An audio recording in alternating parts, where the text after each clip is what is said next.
एक अमीर चिड़िया थी। वो अक्सर अपने नए नए कपड़े अपने दोस्तों को दिखाया करती थी। देखो, ये मेरी नई फ्रॉक, इसे मेरे पापा पेरिस के जंगल से लेकर आए हैं। मेरे पास तो बहुत अच्छी अच्छी ड्रेस है, क्या तुम लोगों के पास है? और हाँ सुनो दोस्तों, 2 दिन बाद मेरा जन्मदिन है, तुम लोग मेरे जन्मदिन पर जरूर आना। मेरे जन्मदिन पर मेरी मम्मी ने महंगे केक का ऑर्डर दिया है। तभी उसकी सहेली टूनी कहती है, टुनटुनी, तुम्हें अपना जन्मदिन गरीब चिड़ियों के साथ मनाना चाहिए। मैं तो अपना जन्मदिन गरीब बच्चों के साथ मनाती हूँ, मुझे बहुत खुशी मिलती है। छी टूनी, तू भी क्या बात करती है? मैं और गरीब चिड़ियों के साथ अपना जन्मदिन मनाऊं? मैं अपना जन्मदिन तो बहुत ही धूमधाम से मनाती हूँ। देखो टुनटुनी, अपने पैसों का ज्यादा घमंड मत दिखाओ। अरे मैं पैसों का घमंड कहाँ दिखा रही हूँ? मेरे पास अच्छे कपड़े हैं, यानी तुम लोग मेरे से जलती हो। मैंने तुझे बता दिया, मेरा जन्मदिन 2 दिन बाद है, तुम लोग आ जाना, ठीक है? ये सुनकर टोनी अपने घर चली जाती है। घर जाकर वो अपनी माँ से कहती है, माँ, मेरा जन्मदिन अगले महीने है, तुम मुझे क्या गिफ्ट दोगी? अरे टूनी बेटा, आज तू ये कैसी बातें कर रही है? तुझसे किसी ने कुछ कहा है क्या? हाँ माँ, मेरी एक सहेली है टुनटुनी, वो अपने पैसों का बहुत घमंड दिखाती है। 2 दिन बाद जन्मदिन है, उसने मुझे अपने यहाँ इनवाइट किया है। तो क्या हुआ बेटा, तू चली जाना। इसलिए तो पूछ रही हूँ माँ कि तुम मेरे बर्थडे पर मुझे क्या गिफ्ट दोगी? जब मेरी सहेलियाँ मुझसे पूछेंगी तो मैं उन्हें क्या बताऊंगी? तो तू ही बता बेटा, तुझे तेरे जन्मदिन पर क्या गिफ्ट चाहिए? माँ, मुझे इस बार नए नए सैंडल चाहिए, क्योंकि मेरी दोस्त टुनटुनी मुझे अपनी सैंडल दिखाकर चिढ़ाती है, और मुझे नई फ्रॉक भी चाहिए। ठीक है बेटा, तू जो चीज मांगती है मैं जरूर पूरा करूंगी। 2 दिन बाद टुनटुनी के जन्मदिन पर टोनी टुनटुनी के घर जाती है। हैप्पी बर्थडे टुनटुनी, ये लो तुम्हारा बर्थडे गिफ्ट। क्या है इसमें? तू खुद ही खोल कर देख ले टुनटुनी।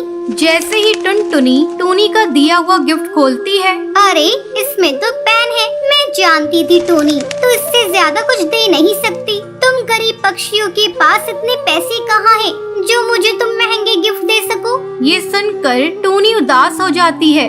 टुनटुनी, इस पेन का अपमान मत करो, गिफ्ट गिफ्ट होता है, चाहे वो छोटा हो या बड़ा। ठीक है टोनी, ज्यादा मुझे लेक्चर मत दे, जा आप जाकर बैठ जा, थोड़ी देर में केक कटिंग करेंगे। थोड़ी देर बाद टुनटुनी केक काटती है और अपने दोस्तों को अपने नए नए गिफ्ट दिखाकर उन्हें नीचे दिखाती है। इसी तरह समय गुजरने लगता है। जब टूनी का जन्मदिन आता है, वो अपने दोस्तों को इनवाइट करती है। तब टुनटुनी इसका मजाक उड़ाते हुए कहती है, टूनी, तू तो अपना जन्मदिन गरीब चिड़ियाओं के साथ मनाती है, मैं आकर वहाँ क्या करूँगी? मुझे गरीब पक्षियों से बहुत ही ज्यादा नफरत है। लेकिन टुनटुनी, एक बार मेरे बर्थडे पर आकर देखो तो तुम्हें बहुत अच्छा लगेगा। ठीक है, जब तू इतना कह रही है तो मैं आ जाऊंगी। शाम को टुनटुनी टूनी के घर जाती है।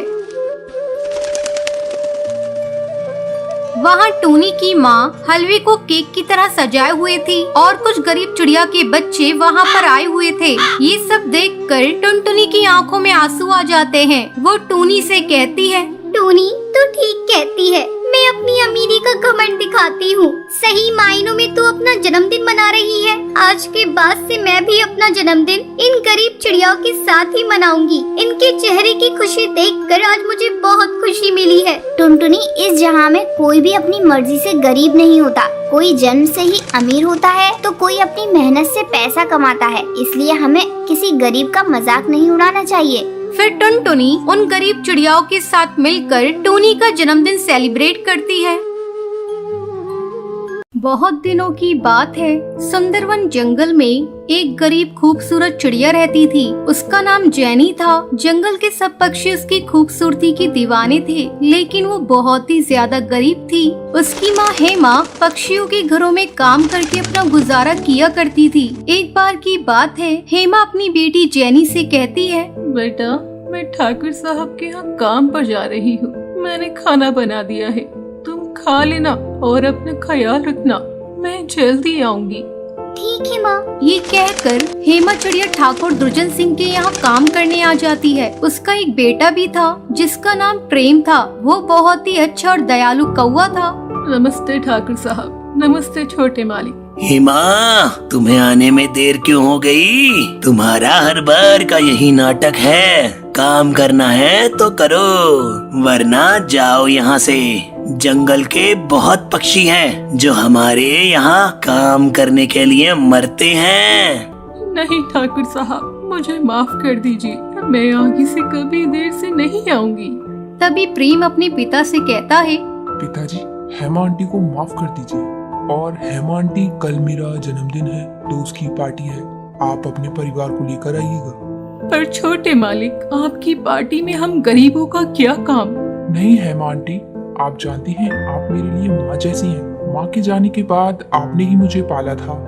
अगले दिन प्रेम की जन्मदिन की पार्टी होती है। जंगल के सब पक्षी उस पार्टी में आते हैं। तभी हेमा अपनी बेटी जैनी चिड़िया के साथ आती है। तब प्रेम उसे देखता है तो देखता ही रह जाता है। उसे जैनी चिड़िया से पहली नजर में प्यार हो जाता है। ऐसे ही काफी दिन गुजर जाते हैं। अब प्रेम रोजाना जैनी चिड़िया का पीछा करता था। एक दिन जैनी चिड़िया नदी के पास पानी भरने आती है। तब प्रेम उससे कहता है, जैनी चिड़िया, मैं तुमसे बहुत प्यार करता हूँ और शादी करना चाहता हूँ।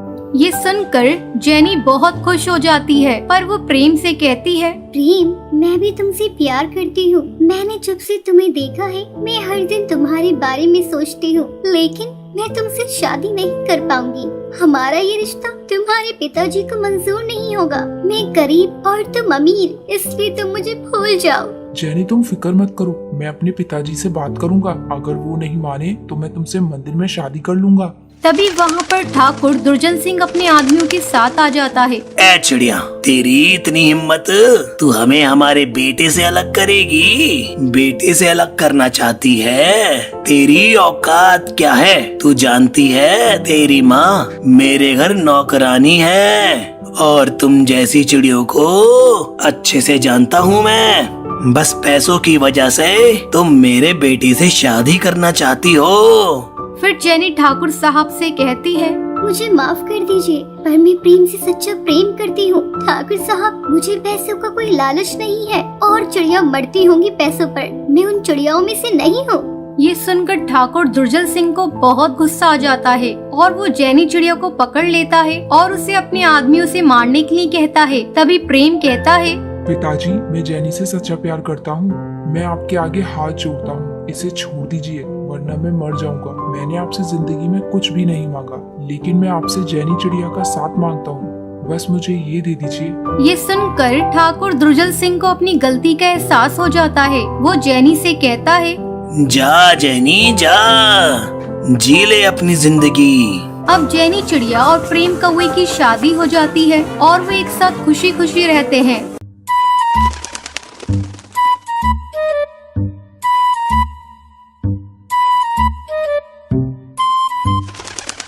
एक जंगल में बंटी पानी पूरी का ठेला लगाता था। उसकी पानी पूरी खाने के लिए पक्षियों की भीड़ लगी रहती थी। एक दिन उसकी पत्नी टुनटुनी उससे कहती है, अजी सुनते हो, जंगल में 1 महीने से मेला लगा हुआ है, लेकिन तुम एक भी दिन मुझे लेकर मेले में नहीं गए। किसी दिन मुझे लेकर मेले में चलो ना। टुनटुनी, तू तो जानती है मुझे समय नहीं मिलता, तू अकेले ही मेले चली जाना। नहीं जी, जब तक आप मुझे मेले में लेकर नहीं चलेंगे मैं नहीं जाऊंगी। मुझे तो आपके साथ ही मेला घूमने जाना है। आपको जब देखो बस पानी पूरी ही बनाते रहते हैं। ऐसा लगता है बस आपको पानी पूरी से ही प्यार है, मुझसे तो प्यार है ही नहीं। एक दिन पानी पूरी का ठेला नहीं लगाओगे तो परिंदे भूखे नहीं मर जाएंगे। अच्छा भाग्यवान, बस अब गुस्सा मत हो, चल मैं तुझे मेला घुमा कर लाता हूँ। बंटी और टुनटुनी मेले में जाते हैं।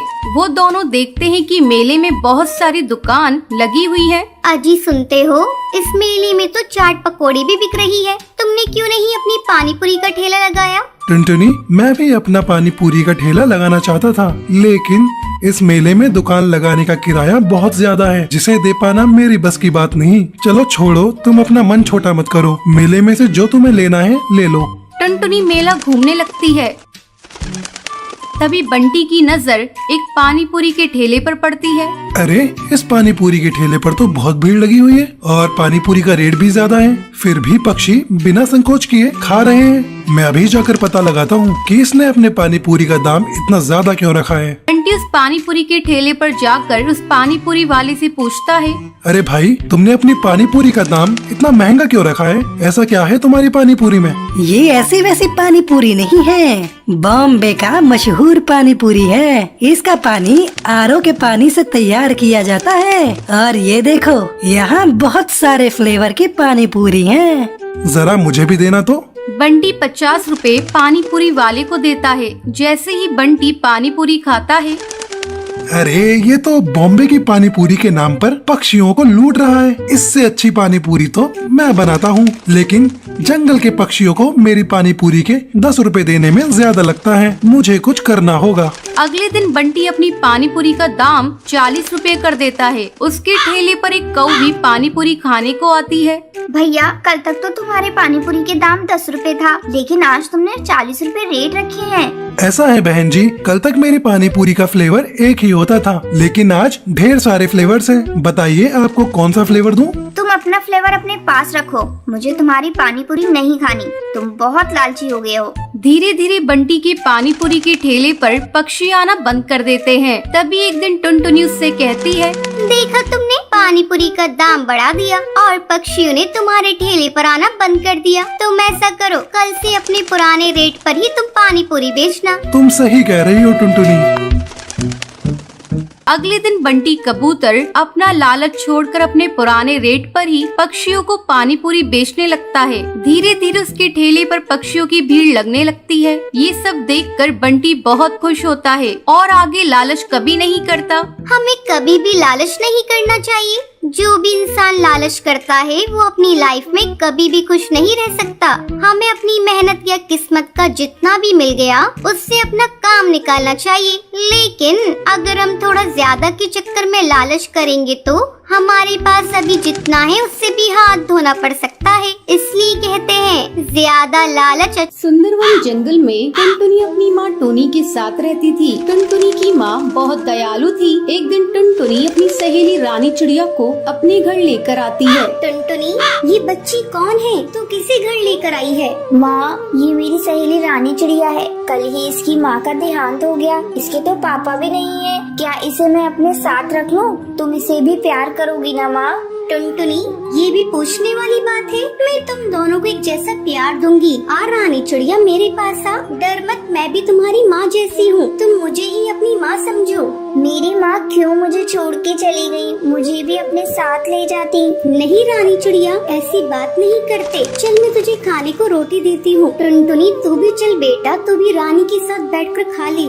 हाँ माँ, तुम ठीक कह रही हो। मैं भी रानी के साथ खा लेती हूँ। टूनी दोनों को अपनी बेटियों जैसा प्यार देती है। एक दिन टुनटुनी और रानी चिड़िया के लिए शूज लेकर आती है। रानी बेटा, इधर आ। मैं तेरे लिए शूज लेकर आई हूँ। मैं कई दिनों से तुझे एक ही शूज में देख रही थी, इसलिए मैं तेरे लिए शूज ले आई। टुनटुनी, तू भी ले ले शूज। मैं तेरे लिए भी शूज लेकर आई हूँ। इसी तरह कई दिन गुजर जाते हैं। अचानक एक दिन टुनटुनी को उल्टियाँ होने लगती हैं। टुनटुनी को उल्टियाँ होता देख टूनी डर जाती है। टुनटुनी, आज तूने बाजार में कुछ खरीद कर खाया था क्या? इतनी बार तुझे मना किया है, बाजार से कुछ खरीद कर मत खाया कर, लेकिन तू है कि मानती ही नहीं है। देख, तेरी तबीयत खराब हो गई है। अब तुझे कड़वी कड़वी दवाइयाँ खानी पड़ेंगी। नहीं माँ, मुझे मीठी दवा दिलवा दो। तो आज मुझसे प्रॉमिस कर, तू बाजार का कुछ भी नहीं खाएगी। मेरी प्यारी माँ, मैं तुमसे वादा करती हूँ कि मैं बाजार का कुछ भी नहीं खाऊंगी। चल, अब तुझको मैं डॉक्टर के ले चलती हूँ और तुझे दवा दिलाती हूँ। टूनी टुनटुनी को लेकर डॉक्टर की क्लिनिक में जाती है।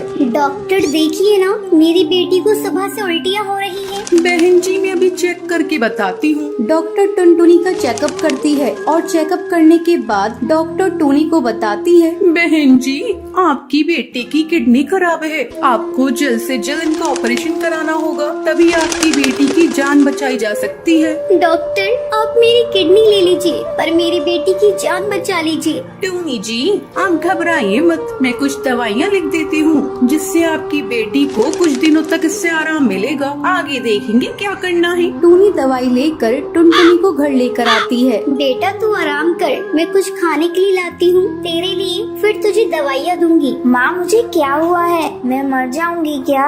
मरे तेरी दुश्मन, तुझे कुछ नहीं हुआ है, तू जल्दी ही ठीक हो जाएगी। रानी तू अपनी सहेली के पास बैठ, तू साथ रहेगी तो तेरी सहेली का मन बहला रहेगा। इतना कहने के बाद टूनी खाना बनाने चली जाती है। फिर टुनटुनी और रानी आपस में बातें कर रही थी। तभी अचानक टुनटुनी को उल्टियाँ होने लगती हैं। टूनी दौड़ी दौड़ी टुनटुनी के पास आती है, लेकिन तब तक देर हो चुकी थी।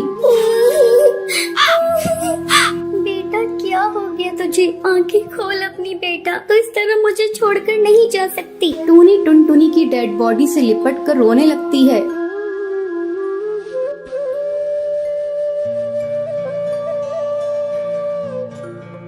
तो ये थी आज की कहानी कि आपको पता है हेमा चिड़िया किसके यहाँ काम करती थी? अगर आपको पता है तो आप हमें कमेंट करके जरूर बताएं।